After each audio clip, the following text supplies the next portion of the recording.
গেল গেল গেল শ্রীলঙ্কার পর পাকিস্তানও বাদ পড়ে গেল, এশিয়ার রইল বাকি ইন্ডিয়া।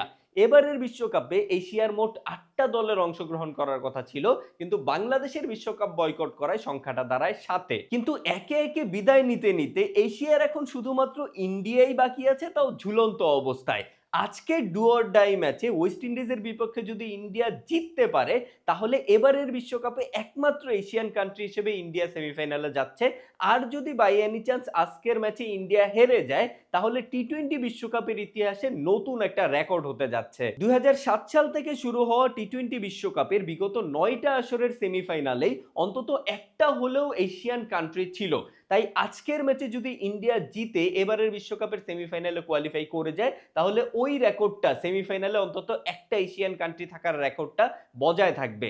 আর যদি আজকে ইন্ডিয়া হেরে যায়, তাহলে টি-টোয়েন্টি বিশ্বকাপের ১০ম আসরে এসে প্রথমবারের মতো কোনো এশিয়ান কান্ট্রি বিহীন সেমিফাইনাল হতে যাচ্ছে। তাই অ্যাজ এ এশিয়ান অন্তত আজকে আমি মন থেকেই চাইবো ইন্ডিয়া যেন ম্যাচটা জিতে যায়, নয়তো এশিয়াবিহীন সেমিফাইনাল কেমন একটু খালি খালি লাগবে।